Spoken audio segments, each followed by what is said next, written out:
So I will also say some few words for this opening session. So basically it has already been said, and probably in this audience there is not any doubt about the following, but the fact is that renewables, in particular the wind and solar, are growing spectacularly fast. In this case you have the statistics for wind and solar, wind on the top, solar here, and you see this fast growing is leading us to that in current situation 8% of the global electricity produced worldwide comes from wind and solar. So this is already quite a significant amount of electricity. Okay, so as is evident for all of us here in this audience, this is bringing new issues, and the issues concerns the fluctuation of these energy sources.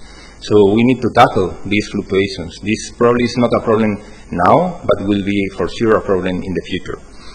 So what we have now is pump hydroelectric, as Professor Antonio said. And this is the progression of the capacity of energy storage worldwide. Okay, so here we started in the 60s with very small amount, and then we are here 2016 in this case. You see a quite dramatic increase up to 160 gigawatts. This represents 3% of world power capacity. So still very low, but still is not a big issue, so we can live with this. But the thing is that 95% of all the storage capacity is pumped hydroelectric. If you look here, only very, very little increment in the last few years has been detected in other technologies. And here you see the three main technologies that have been started. There are mainly thermal storage, electromechanical storage, mostly flywheels, and electrochemical. Okay, but you see that thermal storage is quite a significant part of this mix of new technologies. So if we go to the detail of which are the technologies that exist now for for energy storage in general, you see that there are one that has a significant higher amount of the power capacity. This is molten salt thermal energy storage. This is followed by lithium-ion batteries and flywheels. Okay, of course the difference here is that thermal energy storage this basically consists on very big power plants, in contrast with the lithium-ion batteries that they are quite smaller. So this is the kind of systems that exist now for thermal storage. You probably know central tower systems or parabolic flow. You see here a typical two-tank systems where you have liquid and solid molten salts. And this is what we have. Okay, so why there is a need to go to high temperatures? So this is illustrated in this figure. In this figure, we saw the energy density of different possible combinations with latent heat, sensible heat, and so on. We will have many talks in these sessions about the different possibilities. But you clearly see that when we increase the temperature, we drastically increase the energy density. And this is key for energy storage, because if you reduce the volume for a given amount of energy, you reduce the cost of all the materials that are involved in the construction of this device. So this is key. You see here, in particular, we are quite interested in silicon-borne as a phase change material, but there are other materials that also have interesting properties. You see here lithium-ion batteries, so we can double even more the energy density of the lithium-ion batteries. There is a second reason for that, and it is the conversion efficiency. If we see the Carnot efficiency for different temperatures, this is where we are now with molten salts. Okay, so it's a combination of low energy density and low efficiency potential. So we want to go to high temperatures because we increase energy density and increase efficiency, conversion efficiency. So with these two ideas in mind, there has been an emerging field of science and technology in the last few years. I will say that this is really in the last 5 years everything has happened. So you see here some examples, 14 degrees, MIT, and for energy, Edinburgh University with this startup idea of Energy 3, and the AMADEUS project, of course. So we are very lucky that all the people representing these ideas are here in the audience, and we will have talk from them. Obviously, there are more activities, but I wanted to show here the most active now. And as you know, we are here mostly because of the AMADEUS project. This workshop is an initiative of this project, and this is a picture we took yesterday. So we are indeed in a AMADEUS project meeting these days. So you can see here all these faces should be around here. Some of them maybe didn't arrive yet, but you can detect here some of the people. Okay, so confirming the workshop, here one statistics. You can see the number of attendees for different countries. Of course, Spain has the larger number of attendees as normal. But you can see that there are also quite other countries represented. You can see also the different people coming from AMADEUS project and other different projects. So the workshop will be organized in 2 days. We are now in the opening session. I will explain later a bit the AMADEUS project, and you will have mostly all the AMADEUS talk concentrated in tomorrow. Okay. So I will basically review what we will be explaining tomorrow. Okay, so this is all for the opening session. Thank you very much. Thank you for attending the workshop, and I hope that you enjoy it very much. So thank you.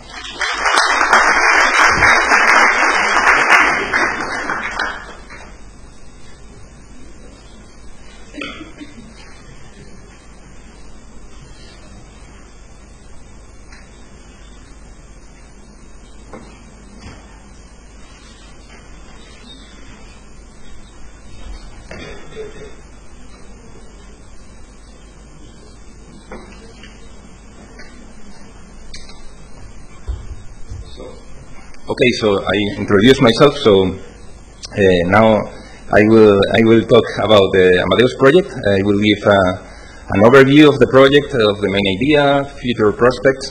I'm not going to be very technical, just only a bit in what involves our work here in UPN. As I said, most of the technical work that has been developed will be explained tomorrow in the more specific talks by the different AMADEUS project partners. So the AMADEUS project is a European project, FED open project. This is a project that funds the most, let's say, challenging or high-risk ideas. Okay, so it is quite involves different disciplines of science, because we merge metallurgy, thermal insulation, simulations, solid-state devices, and for instance, Thermionic and Photovoltaic devices. It's a project that is coordinated by this institute that has 7 partners coming from different these countries in Europe. And this is going to finish this December. The idea of the project is to develop an energy storage device that in principle is devoted for a multi-purpose application. It's not devoted to only one application. We are focusing on materials and devices and concepts. The idea is that we have an energy storage phase here, an energy conversion device. So we want to combine very high temperature storage with solid state energy conversion. I will briefly explain each part of this system. So for the energy storage part, we need, as you saw this graph already, this is the latent heat of different materials as a function of the melting temperature. As you probably know, there is a clear, interesting material, which is silicon here, boron as well, but the cost of boron is quite higher than silicon, so in principle silicon is the most interesting one. So it's really a good objective or purpose to look at how to use this material for energy storage. Okay, good things and bad things about silicon. Obviously, the good thing is the high latent heat. The abundance of these materials is the second most abundant material on Earth. It's forming rocks and quartz mostly, and it's very low cost. It's about $2 per kilograms, and if you translate to energy storage capacity, it's about $4 per kilowatt hour.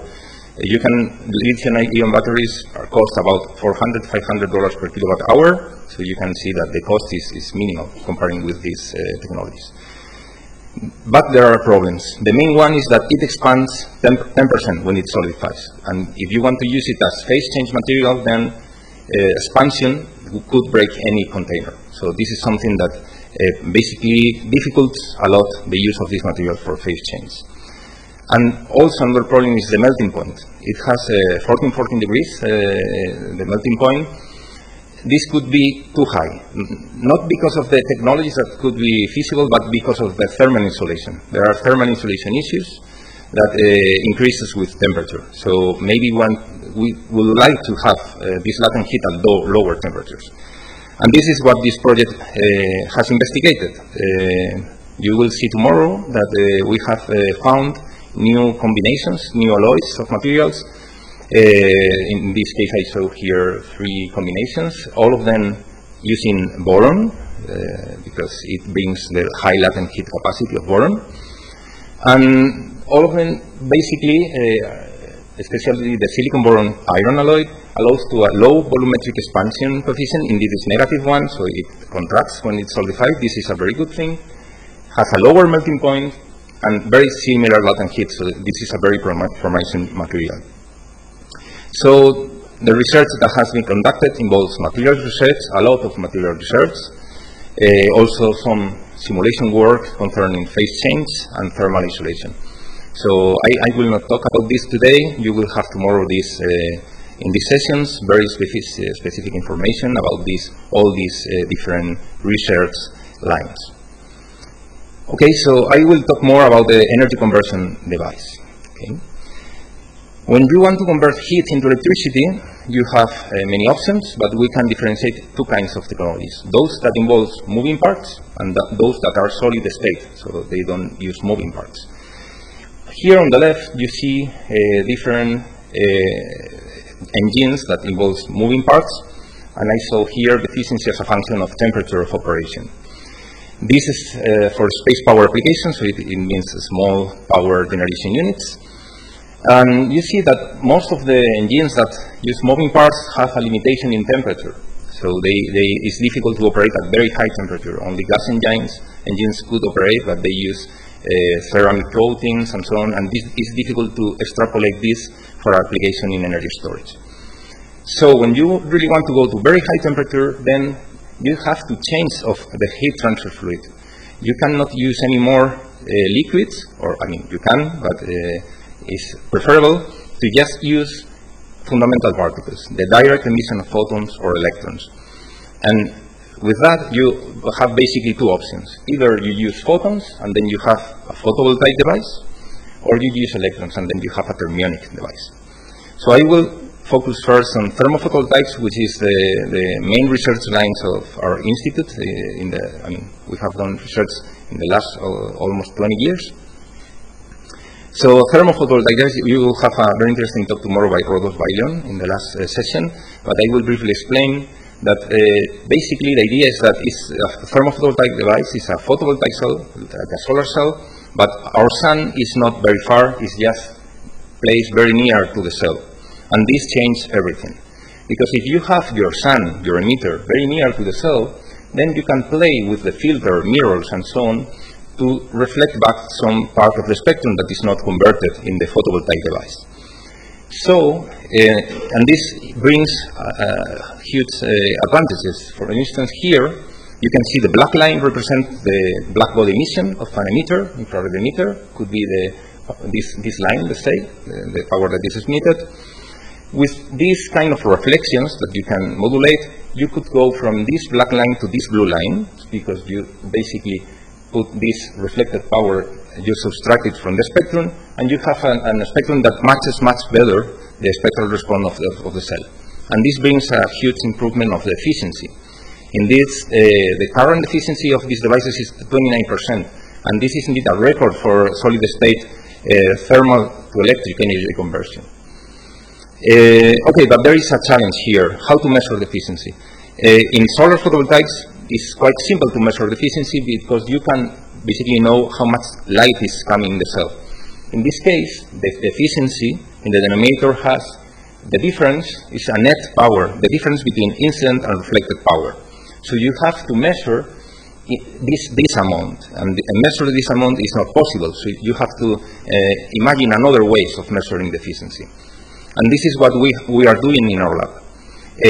What we are doing is that if you establish an energy balance here in the cell, you know that the net energy that is reaching the cell, which is this part of the equation, must equal the power, the electrical power that is subtracted plus the heat that is released from the cell.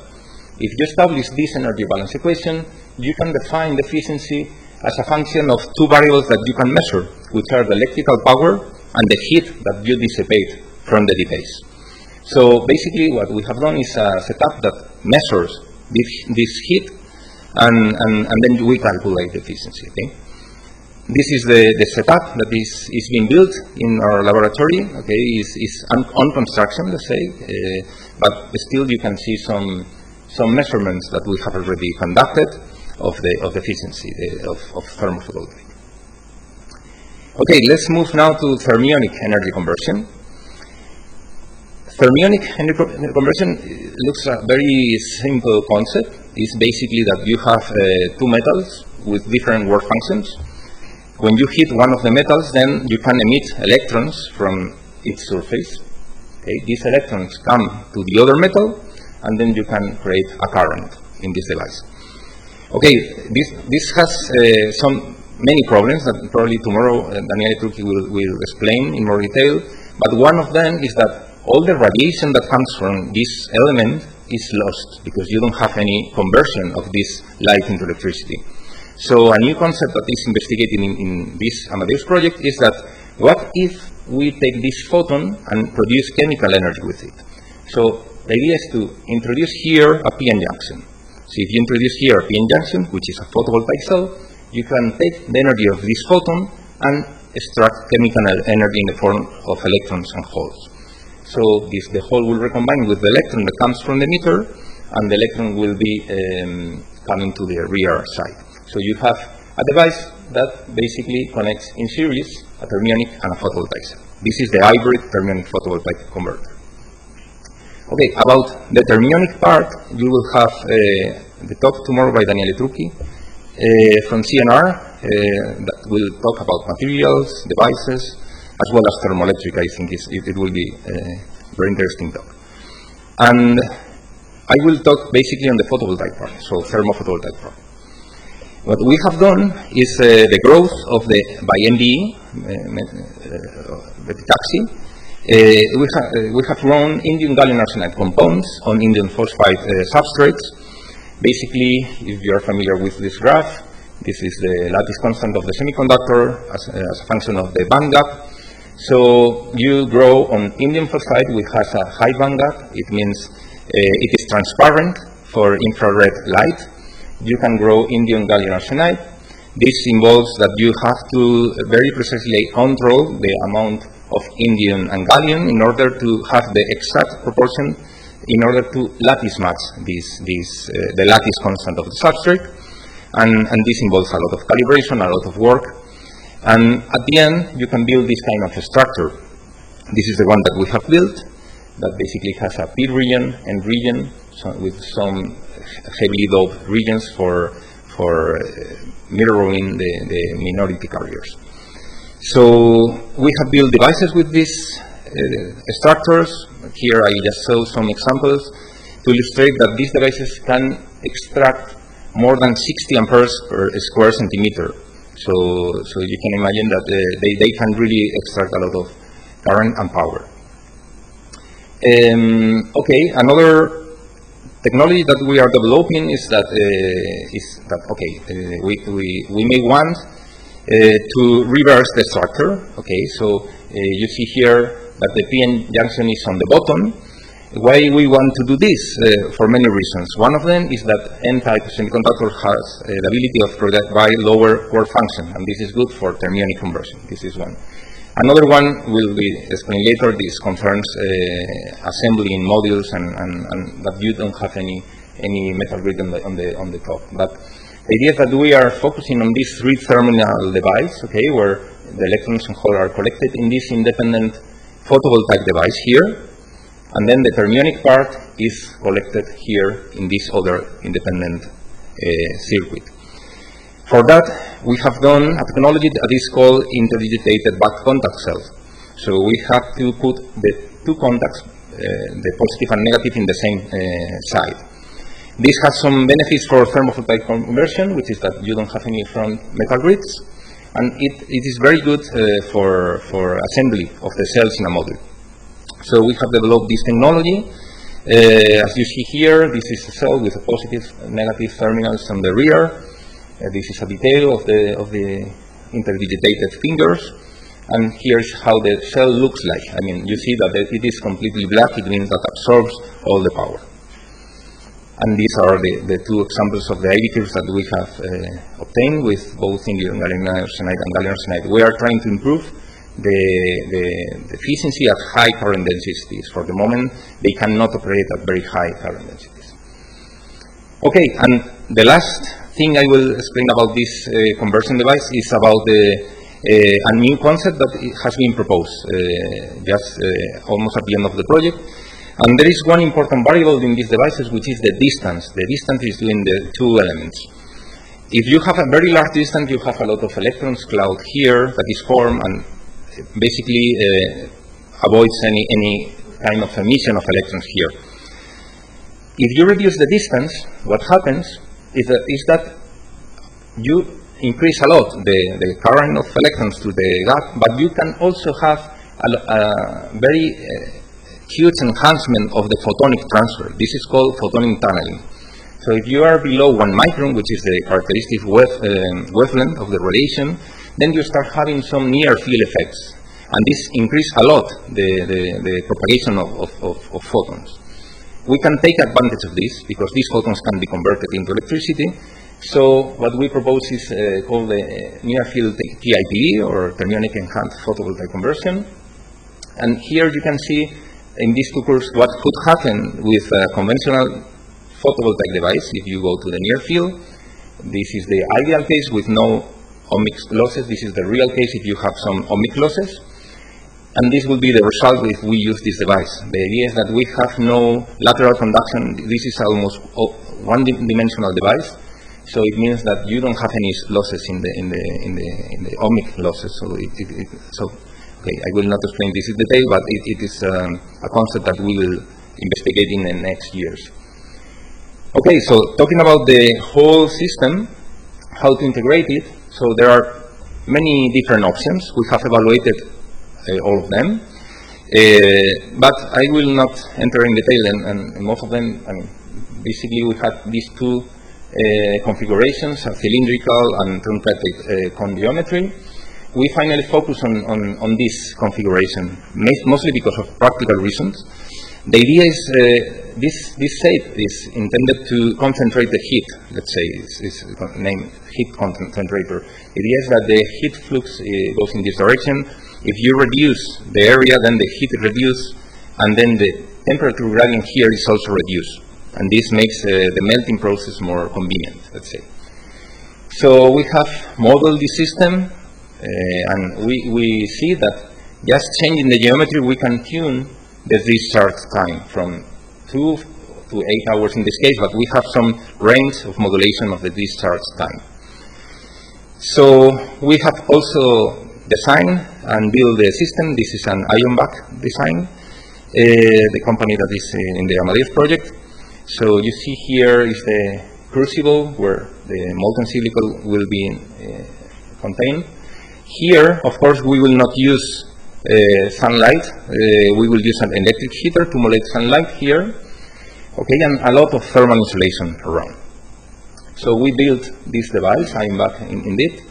And here you can see a detail of the crucible with the cell on the bottom. So you can see here how the cell is located on the bottom of the crucible. And here is a picture of the system in operation. You see here the crucible and the cell. In this case, probably the crucible temperature is like, let's say, 1,100, 200 degrees, something like that.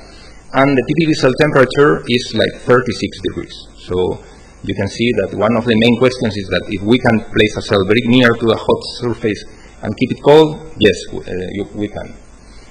So, and here are very briefly some results. This is the short circuit current of the cell as a function of the crucible temperature. You see here some dots that are represented as the IV curves here.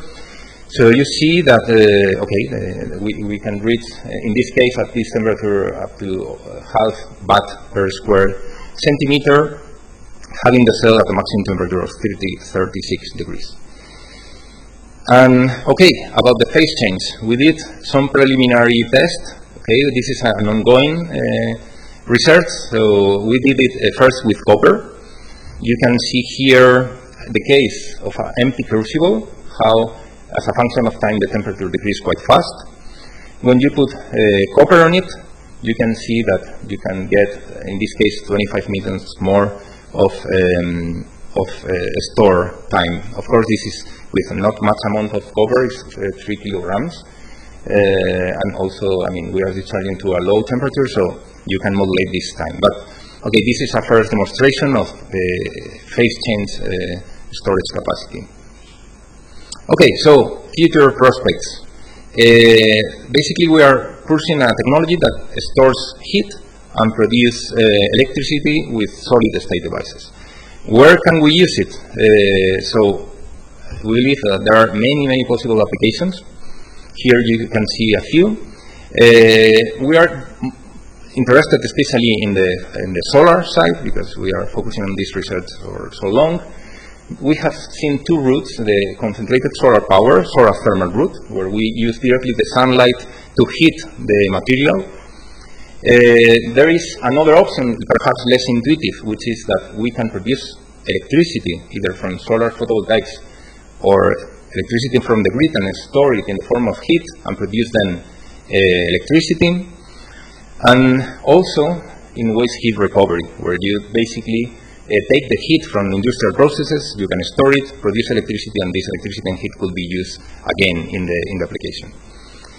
I will obviously not explain all of them, but I will explain one of them, which is perhaps the less intuitive, which is, it makes sense to take the sun, produce electricity with a solar panel, store it in the form of heat, and you know that the efficiency of the conversion of heat into electricity will be low, convert it back to electricity. So does this make sense?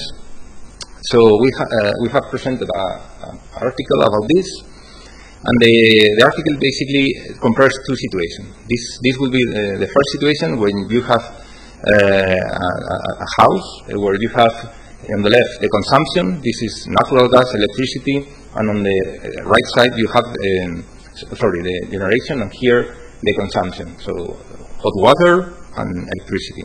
And in a normal situation, you basically have the boiler, and all the electricity comes from the grid. So the question is, if we put this, we can get some profitable situation. If we install some panels on the roof, electricity of this comes to a high temperature store. Then we produce power with it, with a low conversion efficiency, comparing with electrochemical batteries, for instance. And then the part that is not converted into electricity is used for a low temperature storage that is used for hot water. Does it make sense? So basically our technology will substitute these two elements, heat store and power generation. And here is the results. This is just to illustrate the kind of simulation. This is a simulation at hourly resolution, where you have the profile here in yellow, the photovoltaic production. Here in dark blue you have the electricity that is obtained from the grid. In this light yellow, blue you have the electricity or heat that is consumed from the energy that comes from the solar panels. So of course this is just an example. You can do this simulation for different sizes of the PV panels, energy storage, so on, and conduct an optimization of the system. This is what we have done. We have conducted a simulation for 1 year with different combinations, and this is the main summary of the results. This shows here the heat to power efficiency. So you can imagine that typically we will be in the range of 20, 30, 40%. And here I represent three variables. This is savings of electricity, this is savings of gas consumption, and this is savings of CO2 emissions, equivalent CO2 emissions. So what you see here is every point here is about 10,000 simulation. It means that every point is optimized. It serves for the optimal sizing of the system in order to reach a very high profitability, so low payback period.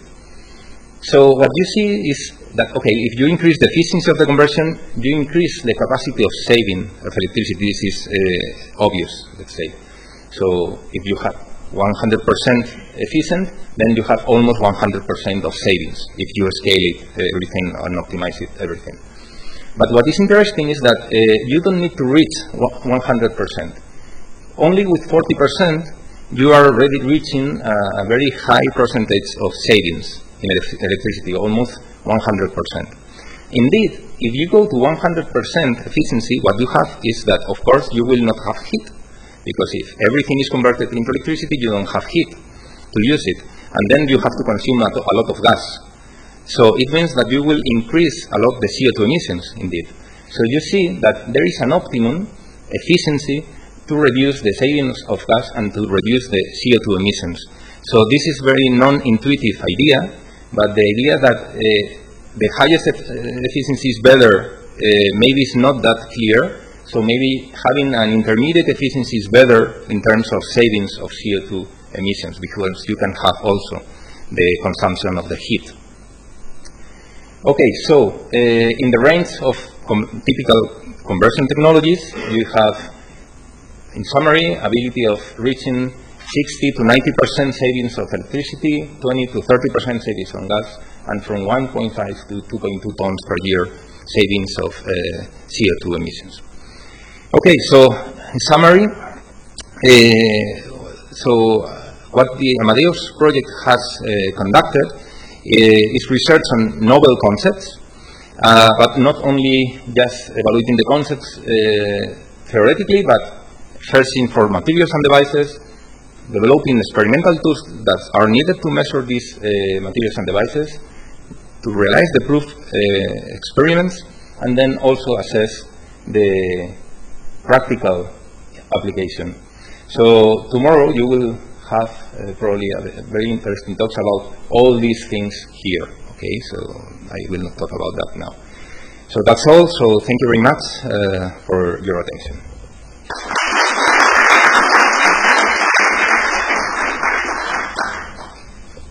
Okay, so I will introduce next speaker. Sorry. Yes, yeah, questions, please. You said that the combined thermionic and thermophotovoltaic are located in series, are connected in series. This is true when you are using this is not true when you are using the second system in which the grids that is in the three terminal, they are independent. Yes. Okay, thank you. Okay. Yeah. So please, any question, comment?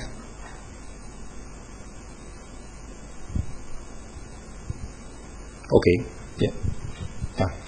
Sorry, but about this very last figure, attending to the savings in gas, I'd like to know, well, for me it's not intuitive why the peak savings of gas is that low. Because I was figuring out that for a 40% heat power efficiency, you still have 60% of residual heat. Yeah. Why would you only save 33% of? That's indeed a really good question, because it brings a point that is, what do you optimize? Every point here is optimizing a merit function. In this case, the merit function is focusing on electricity savings. I also did simulations with savings of whole energy, let's say, bill. But the problem is that when you do that, you end up with systems that are so big. And okay, you get huge savings of electricity and heat and so on, but the payback period that you get is like 20-something years. So at the end, choosing a proper merit function is key. So everything depends on the merit function. And here, the merit function is the most expensive part of the bill, which is the electricity cost. So this solution is trying to optimize the electricity bill only. So any heat saves is a residual effect. I'm not trying to optimize the heat release. So if you wanted to optimize the heat as well, you will reach bigger systems, bigger photovoltaic systems, bigger storage systems, you know? Okay, so you're optimizing the payback time as well. Exactly. So in case you make the system cheaper, you could go to an optimum, like a larger optimum that would optimize better the gas. Exactly. Yeah, exactly. Obviously, this also depends on the cost. This is made for Spain. Typical cost of energy in Spain depends a lot on the location and so on. Yeah. Okay, one more.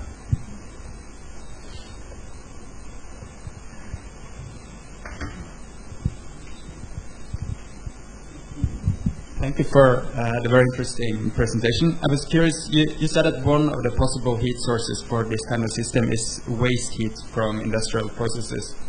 But how would that work with these high temperatures, like 1,400 degrees? Do you ever have waste heat that hot? Very good question as well. So, indeed, I was ready for this question. So, okay, let's focus on waste heat recovery. You are very, very right, okay? Here, although maybe it's not very well seen, you are familiar with this diagram probably. This is NK diagram, where you have the primary energy, and then where this primary energy goes. You have electricity generation here, transportation, industrial, residential, and commercial sectors. Electricity goes also for energy services, so, and all of these are losses, okay? So only a small fraction of everything goes to actual useful energy. But in this case, it is differentiated the different temperature grades. So you are very right. Almost everything goes to very low temperatures. And then a smaller fraction goes to medium and high. And high here is considered above 300 degrees. So above 1,000 degrees, it's true that it will be a less fraction of it. There is one point here that probably a lot of energy that is considered here, indeed, it considers some power that indeed it comes from much higher temperatures, but they consider that they cannot recover that high temperature. So this high temperature drastically goes to 100 up to, for instance, in steel, you are having hot water that comes from extremely high temperatures indeed. So depends on the calculation of this could change. But in any case, we could have this configuration. So we could take this in steel industries, mostly steel industries, for very high temperatures. Basically, is for me, my opinion is the only real applications where you can take directly the very high heat and with economical sense. But I think, and tomorrow, today, we will have an interesting talk by Alan Robinson, who is somewhere, that will talk about heat pumps, I think. Or maybe, he has proposed some concepts involving heat pumps, ultra-high temperature heat pumps. The idea, I think, is introducing ultra-high temperature heat pumps. So, you want to go to high temperatures because you have high conversion efficiency. This is for sure. So, what you want to do is to upgrade the heat, to use heat pumps to upgrade the heat that you have at low temperatures, converting high temperatures, and then convert it back to electricity. Is this possible to build this heat pump? I don't know. But I think that the way to really progress in this application is to develop heat pumps that probably multi-states and so on, that can take this lower heat to high temperatures and then convert it back to electricity. So thank you for this question. About this, is it a possibility for this concept, for instance, to use a combination of, let's say, waste heat, so take some part of the waste heat to provide some energy to the system, and then some other energy with other system, so that you can reach such high temperature.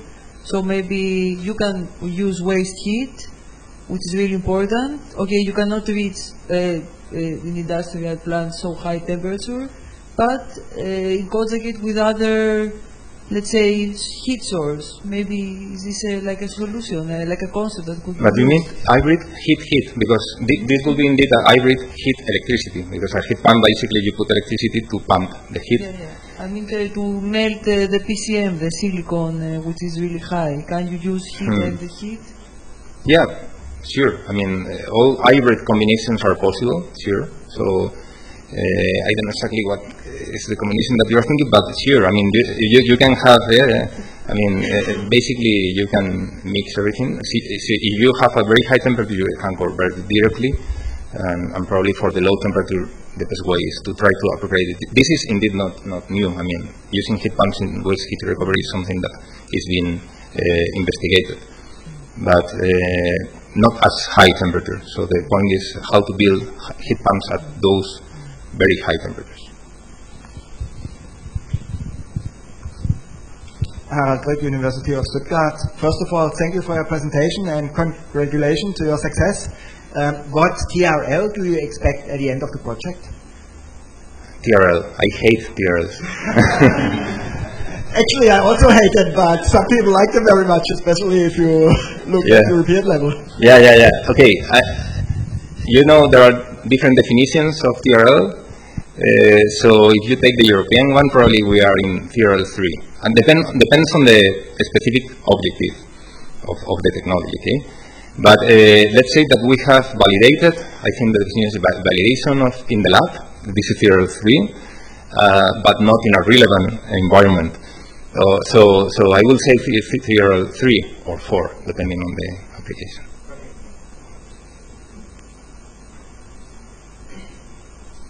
Okay, so if there are no more questions, we can move to the next speakers. Okay, so